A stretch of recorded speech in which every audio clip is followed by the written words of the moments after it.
মহান শহীদ দিবস ও আন্তর্জাতিক মাতৃভাষা দিবস উপলক্ষে নেপালের বাংলাদেশ দূতাবাসের 2 দিনের কর্মসূচি, আলোচনা সভা ও সাংস্কৃতিক অনুষ্ঠানের মধ্য দিয়ে শেষ হয়েছে।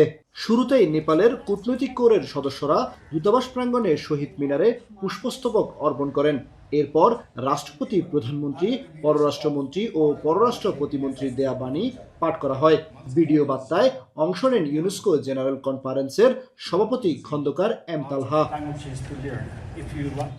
অনুষ্ঠানে বিশেষ আকর্ষণ ছিল ফিনিশ, সিংহলি, মালয়, রাশিয়ান, হিন্দি ও কোরিয়ান ভাষায় দেয়া বিভিন্ন দেশের কূটনৈতিক বক্তব্য। বিশ্বব্যাপী আন্তর্জাতিক মাতৃভাষা দিবস উদযাপনে বাংলাদেশের নেতৃত্বস্থানীয় ভূমিকার প্রশংসা করেন তারা। বহুভাষী শিক্ষা ব্যবস্থাকে টেকসই শিক্ষা ও উন্নয়নের ভিত্তি হিসেবেও উল্লেখ করেন সংশ্লিষ্টরা।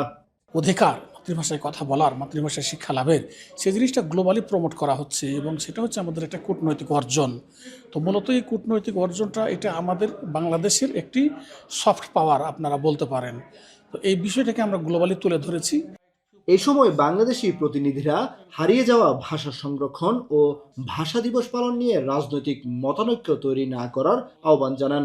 53 সাল থেকে শুরু করে আমরা যেভাবে করে আসছি, আমরা চাচ্ছি যে সেইভাবেই যেন এটা পালন হয়, সেখানে যেন কোনো ধরনের রাজনীতি, পলিটিক্স যেন না ঢুকে। মাতৃভাষা দিবসের প্রাককালে আমাদের থাকবে যে এই ভাষাগুলো যেগুলো হারিয়ে গেছে সেগুলোও যাতে পৃথিবীতে টিকে থাকে এবং এই ভাষাগুলোকে যাতে চর্চা হয়।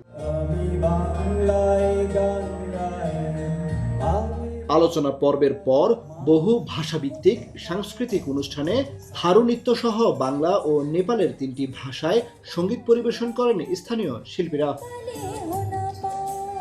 এ সময় কাঠমান্ডু ভিত্তিক দূতাবাস ও আন্তর্জাতিক সংস্থার মিশন প্রধান, কূটনৈতিক বৃন্দ, সার্ক সচিবালয়ের প্রতিনিধি সহ বিভিন্ন পর্যায়ের গুরুত্বপূর্ণ ব্যক্তিরা উপস্থিত ছিলেন। পরে বাংলাদেশি ঐতিহ্যবাহী খাবার পরিবেশনের মাধ্যমে 2 দিনের কর্মসূচির ইতি টানা হয়।